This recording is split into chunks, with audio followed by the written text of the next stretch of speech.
What's going on, y'all? It's Ausar, and you are now tuned into the Juice Room. All right, let's get to it.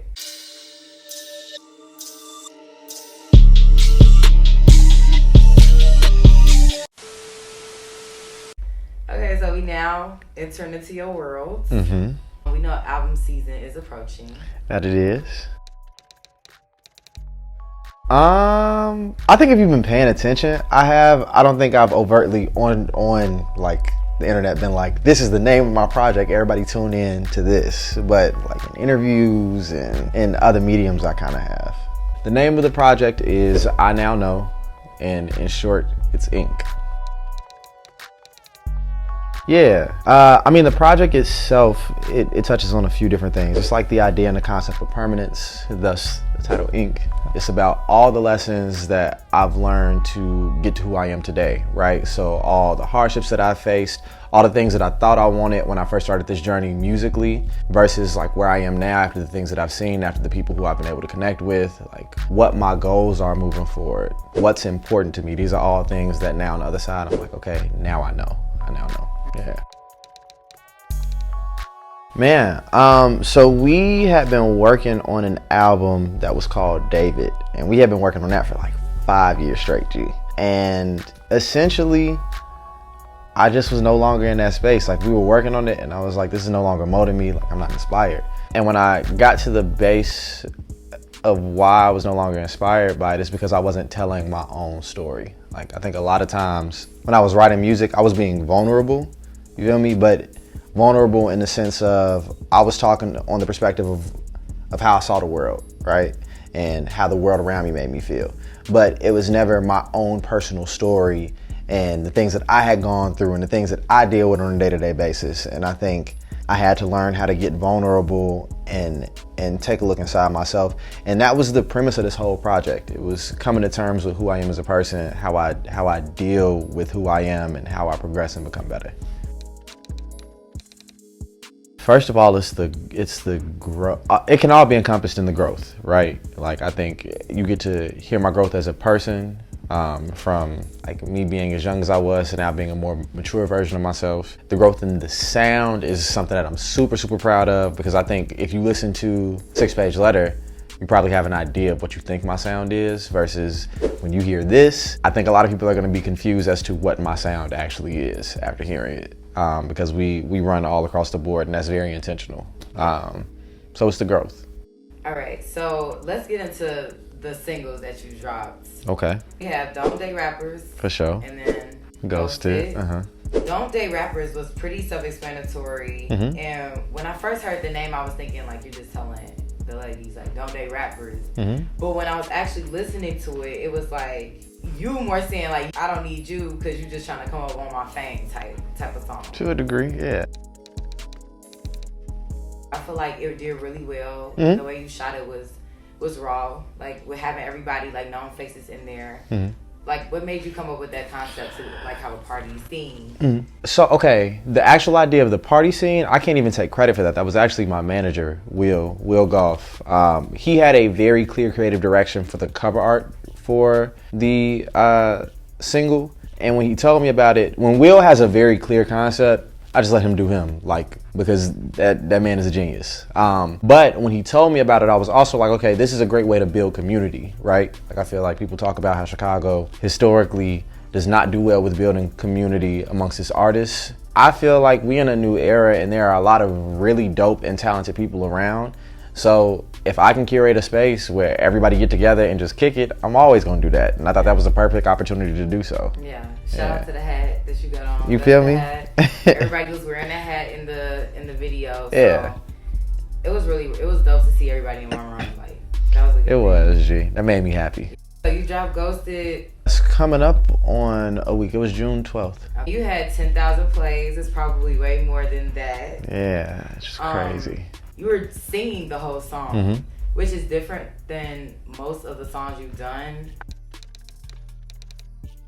Because I feel like you said, I don't often. And that's also something I want to get more into. Like, that wasn't a one-off, oh, I sang, hope y'all heard it. Like that's a transition in my sound that's getting ready to happen because I know I can sing, and it's always been something that I've enjoyed doing. I just haven't had the confidence to. We are moving into the Ausar and B era. You feel me? I saw that. You feel me? You Yeah. that somewhere. I was like, okay. Ghosted is based off of a lot of true stories. There is one in particular that sparked the actual inspiration for it, but it's just about historically how when I get in situations where I'm uncomfortable, where I feel like I don't want to have difficult conversations, when I feel like, you know what I'm saying, there might be friction between me and somebody else, like I just remove myself from the space in total. Won't talk about it, we'll just be gone, and having to grow past that. I got a few of the lyrics from the song Ghosted. I'm gonna read them and you just say what you meant by them. For sure. Okay. Now I'm running from the clock. Closet full of skeletons, but why I'm hearing knock. Yeah. So I'll start with the first half. Running from the clock. A lot of times you think with time your issues go away. So you know what I'm saying? You just give things space and time and you think they just don't exist anymore. But a lot of times those things continue to follow up and just be there and be a nagging pain to you, which goes into the next line, closet full of skeletons, why I'm hearing knocks. A lot of people say that the secrets that they have are like skeletons in the closet, but these are still live and active problems, which is why those skeletons in the closet like are still knocking at your door. So okay. The last one is walls I might walk through to solve things we could talk. Yeah, that's like, I mean, playing off of the ghosted concept, ghosts walk through walls, but the things I would do to just correct the issues that we had, literally just by talking. And it's like now I'm willing to put in so much more effort just to preserve that relationship that's no longer there, when really we could have just talked about it from the beginning. But here we are. What's the purpose of having like multiple versions of you in the video? Because the song itself is me talking to myself. So it's like those ghosts or those things that are haunting me, like it is me. These are my decisions. So it's basically like Angel Devil on Shoulder, except, you know what I'm saying, it's a more drawn out version of. So that's why, yeah. So your new song it's called List. Featuring Deontay Hitchcock. Okay, so the song is raw, by the way. Appreciate you. It was a part of the song where you said, I don't miss, I just scratched it off my list. That's when I feel bliss. What is on my list? You talking personally or whatever like... the song was about? Because that was a very powerful, I feel like that was the best part of the song for me. I was like, okay. For sure. So, yeah, I mean, it's basically working towards your goals, like not resting until you get to a point where you like, nah, I accomplished everything I set out for. And for me personally, even if I'm talking about like my musical journey, some of the things that are on my list, I know art is supposed to be something that's expressive and like you should just be doing it for the love, and I do, but I'd be lying if I said I didn't want a Grammy at one point. That's definitely something that's on my list. I want to collab with some of my favorite artists. Definitely like Andre 3000 is on the top of that list. Yeah, and then a random one that I just throw in for good measure that has nothing to do with music. I want to meet and have a conversation with Dave Chappelle. That's something I definitely want to do. Because I think he's a genius, G. I think he's so well spoken and intelligent. I think even the way that he lays out his comedy and is able to tell a story is something I seek to do through my music. The way I don't think anybody tells a story like Dave Chappelle does.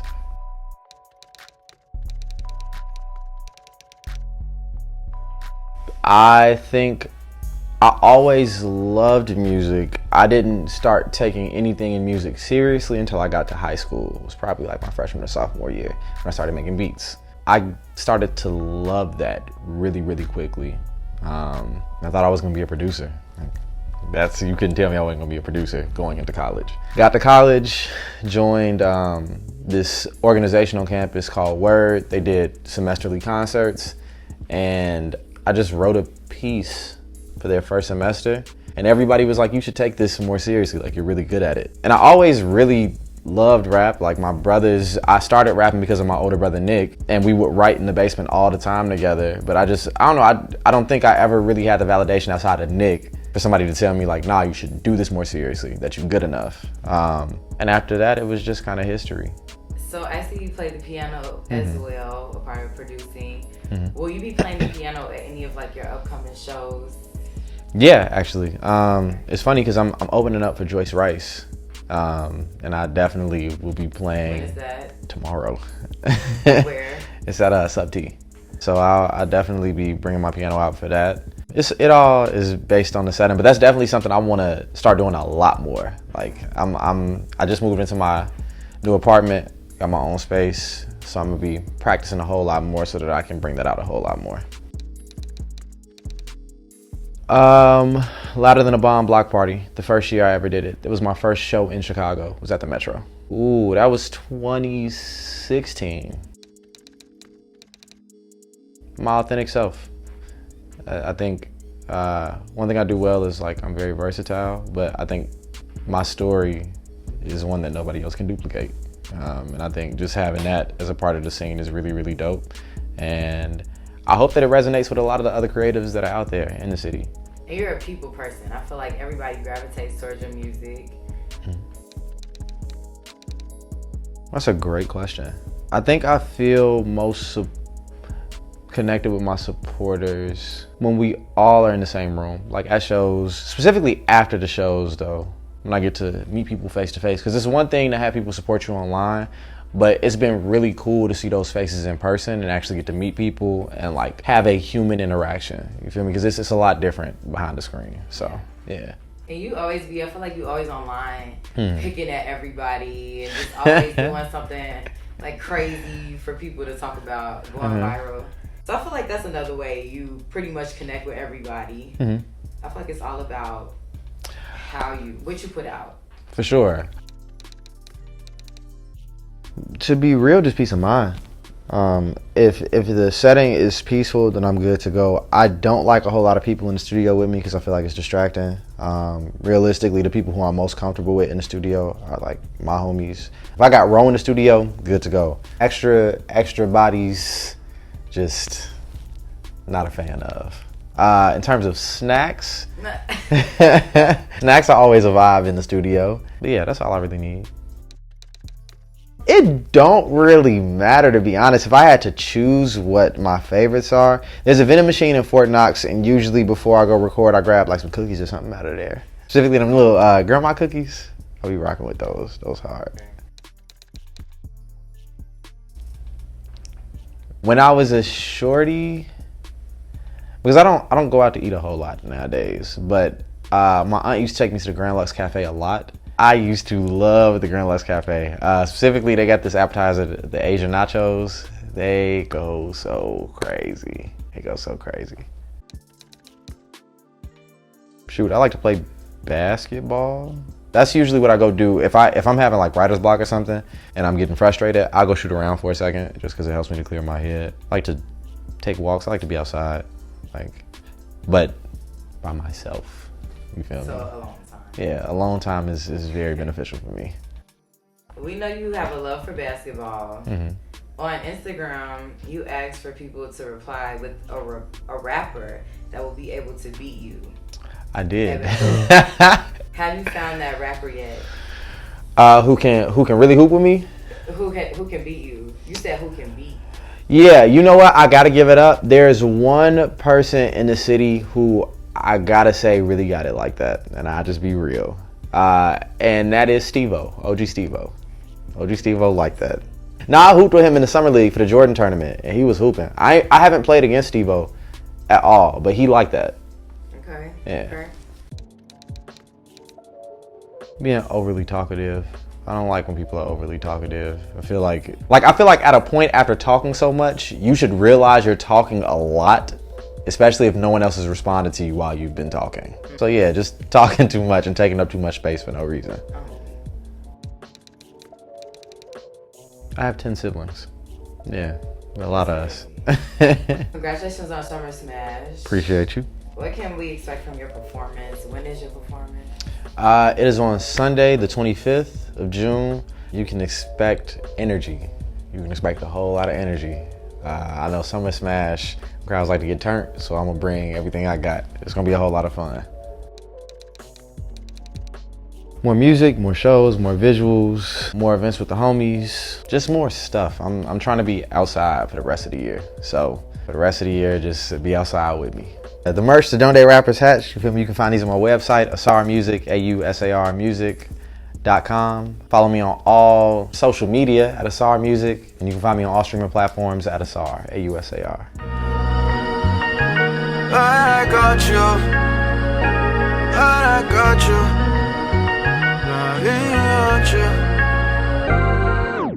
I don't think I know what it is I want. Oh yeah, oh yeah. Every talk is cap. Conscience hearing tap. And every time I run right back, you keep running away from me. Faithfully, guess I was chasing what we was on pace to be. Had it in sour, tried to end tastefully. Happy endings, feel like a make-believe. Time gon' tell, and I waited patiently. Now I'm running from the clock. Closet full of skeletons, but why I'm hearing knocks? Don't tell me that I'm tripping, trying to catch me slipping, but I caught you. Unsolved issues haunt you. Walls I might walk through, the soft things we can talk through. Put it all up in a coffin, lay to rest my options. Oh, some nights feel like I can't sleep. Poltergeist in my dreams, all I hear is ooh, ooh, ooh, ooh. In the night all I hear is ooh, ooh, ooh. In the night all I hear is